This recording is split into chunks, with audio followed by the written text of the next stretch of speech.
Well, after the big news Honda dropped, am I going to be trading in the ZX4RR for the new Hornets? The amount of power for the price that they offer is just absolutely incredible. So we're going to hop on the Baby Ninja and take down this big topic today. Is Honda really reconsidering my allegiances here with Kawasaki and the Ninja ZX4RR? Well, let's find out. Right to a red light. Let's just go over the basics real quick. The amount of performance that Honda's new Hornets give for the naked bike category at the price they're at is just bonkers. And I believe it's even more bonkers over in Europe. They're even cheaper over there relatively, okay, compared to the competition. But here, they definitely undercut the competition, but we also get our bikes really neutered here because of California's ridiculous regulations. But assuming you're going to flash it, I mean, if you're spending, I don't know, 8 to 12 grand or whatever on a new bike, I'm sure you guys can afford the time and the money to get it flashed in. Send your ECU and take the tank off your vehicle or your motorcycle and get to the ECU, and then you'll be good to go. And you'll get instant 10, 15 horsepower. The throttle and the fueling will be so much better. And pretty much how it is nowadays, almost all modern bikes need to have a good flash on them, okay? So with that aside, all right, knowing that they're going to kick ass in the naked segment, am I interested in them, or has Honda left some room on the table for some customers? Because guess what, not everyone's into transformer looking naked bikes in the current market. I know I am not. I had the MT-09. You guys hate it when I dog on that bike, but one of the reasons I got rid of it is just like I didn't enjoy looking at it. Every time I look in the garage up at my Grom, as well as this ZX4RR, oh gosh, Camry, be safe. It makes me happy.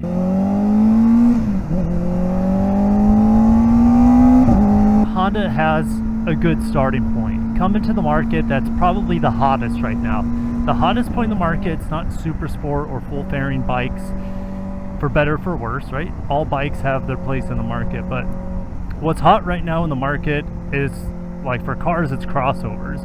And seemingly for motorcycles, it's nakeds, priced around $7,000 to $12,000. That's the hottest segment, probably the best growing segment in the whole motorcycle market here in North America.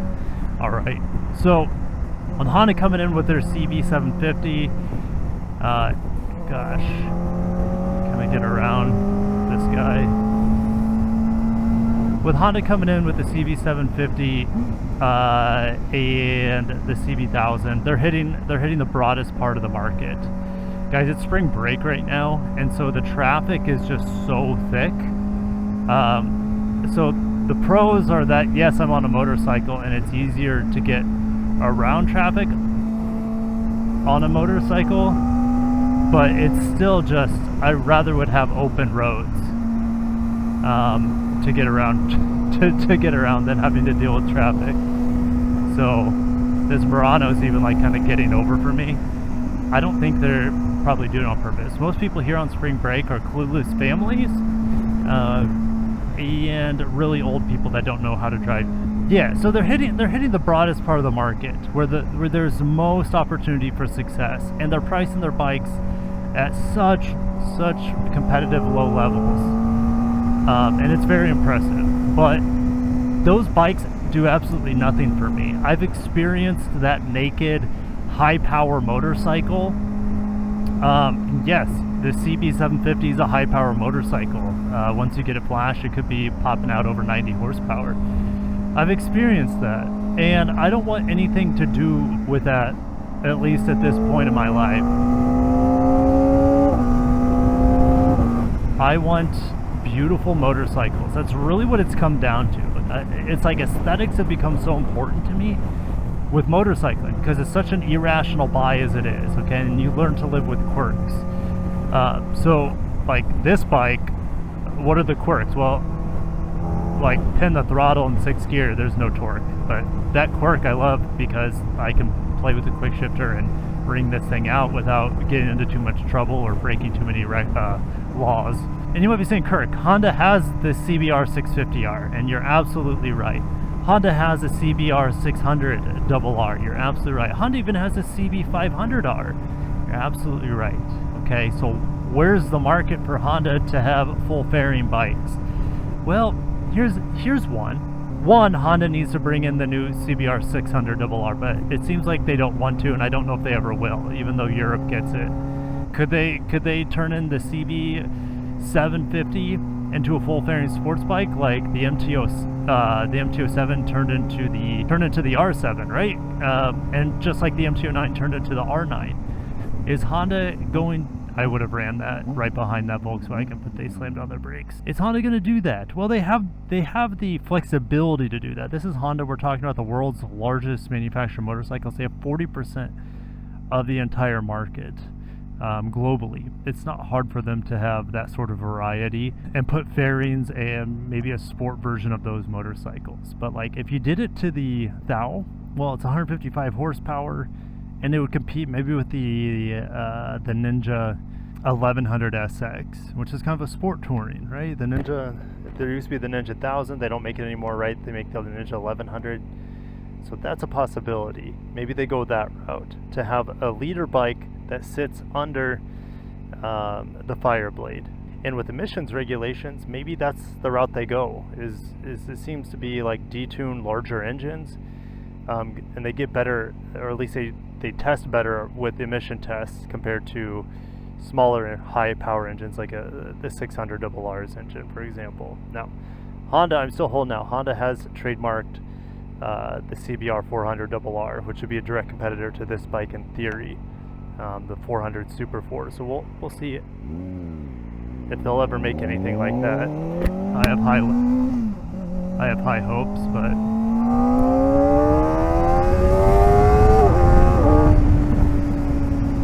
Doggy. All the power I need for the city. Yeah, the full fairing is one thing, but what about a classic bike? Alright, those are actually in style right now. Alright, you guys know I've been talking on the channel for a while that I want the CB350 Classic that is sold in other markets.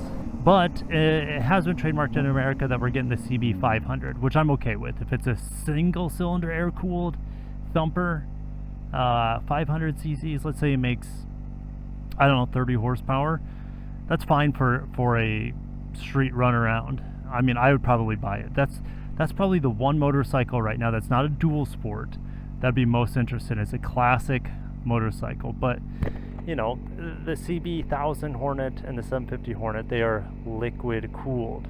Alright, so you're not going to have that incredible engine presentation that a heavily fanned air-cooled engine would provide.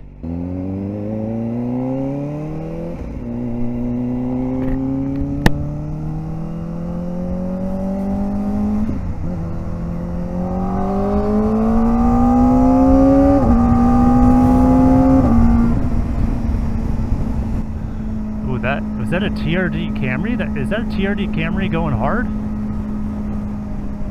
It's hard to tell. I guess I could catch up to them if I wanted to. Wouldn't take long.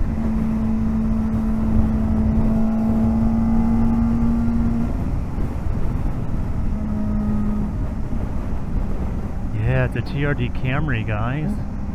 302 horsepower V6, 3.5 liter, 2GR engine, front wheel drive burnout machine. Even if they decided to come out with classic versions of the CB750 and the 1000, for example, just like Yamaha has. The Yamaha has the XSR 700 and the XSR 900, right? Those kind of retro styled. I'm not a big fan of either of those bikes. They're not classic enough for me. They look a bit too like Street Fighter-ish almost. It's kind of hard to explain with those motorcycles. They just don't do it aesthetically for me. Maybe Honda can come out with something that has the classic styling.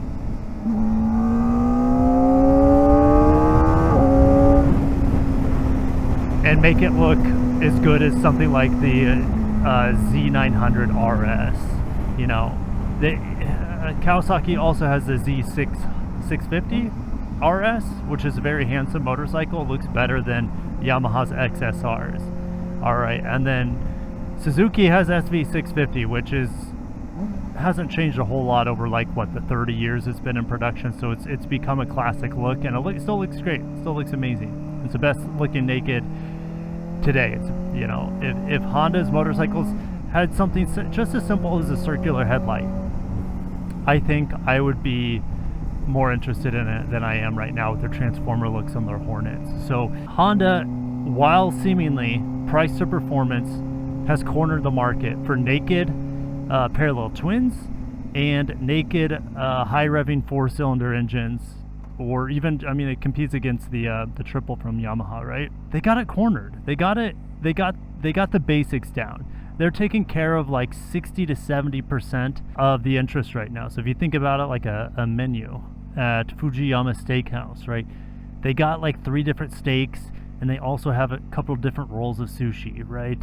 You know, that's going to take care of the majority of people. And then you got the pizza shop right there too. So that's good. You know, that's like hitting so many different areas of the market. But what about the people who want pasta? I guess the Vesuvio's probably offers pasta. What about the people who want more seafood that's not sushi, or they want comfort food or something like that? You guys know what I mean. Just different types of cuisine. That used to be Red Lobster. It's closed. Good riddance. Honda can really fill out their menu, their offerings. We're just gonna go this way. I'm sick of riding on this road. Welcome to Florida, where everything's just a straight line. I think for me, what's more important is not full fairing, right? They kind of got the full fairing down. But other than like the Monkey, what is Honda doing for the classic end here in the United States? The retro styled bikes. They did the Neo Retro, and the CB300R kind of still has that. But where is it, Honda? Where's the classic style motorcycle on your best selling? These Hornets are going to be their best selling models, okay? And I wouldn't be surprised if the CB, well, there's a RAV4 EV. What the hell? I've seen that before here. Like, I don't understand how that's even here in Florida, right? I think they were only sold in California, but maybe I'm wrong. Give us classic styled motorcycles. You know, we got enough of the fairing with the CB650R. Maybe they can keep that, get rid of the CB650R. That makes sense. Keep the CBR 650R, the faired one, and get rid of the CB650R. I would much rather have an air-cooled inline 4 as a street bike with no fairings. Like, if I'm not having fairings, I want my engine to be showed off. I want it to be a beautiful presentation, and I don't have to worry about it on a liquid-cooled sport bike with fairings, right? Because you're just kind of wowed by the beauty of the shape of its fairings. But in a naked bike, I'm getting more and more picky, guys. I feel like I'm getting old. I'm getting really particular that I want an air-cooled classic bike. And if they can't do it air-cooled for emission reasons, then at least give me a really, really beautiful, do the best job you can, Honda, with your design on your CB750 Classic and your CB1000 Classic, if they ever make anything like that. I think there's a market for it. What do I know? Thank you guys for watching. Let me know if the new Hornet's a home run for you guys. Do you plan on picking one up? Were you in the naked market?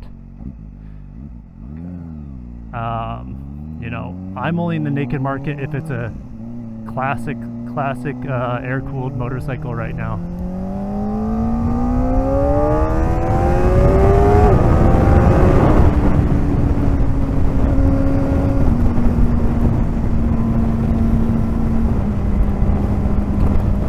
Let me know what style motorcycle you are in the market for or interested in. Do the Hornets do it for you right now? I mean, if they do, that's great. They provide great value for money. All right, don't pull out in front of me, BMW. God, please don't. Thank you. Do you think Honda's new Hornets are an absolute home run? Or do you wish they came out with some classic looking motorcycles, some retro looking motorcycles like the Z900 RS, for example? Or do you wish they had fairings on them, okay? Like I said, I think they got the fairings and nailed down, and Honda's really lacking in the classic design. They have the CB 350 around the world. In America, it's just, where is it, Honda? We're waiting. The Hornets are awesome. Thank you for bringing the Hornets, but the American consumer is never going to be satisfied. We always want more. So keep bringing more designs, classic, more sports bike, more nakeds. It's all good. There's enough buyers out there, at least now in today's market. Yeah, we don't know what 2025 is going to bring. We could be in for some rough times ahead of us, but hey, we'll figure it out. Honda will offer the right product, hopefully. For me, I want a dual sport, and I also want a classic from Honda. I could get the new CRF 350L or 300L, but that's another topic for another time. Thank you guys for watching. Have a great day, and peace out.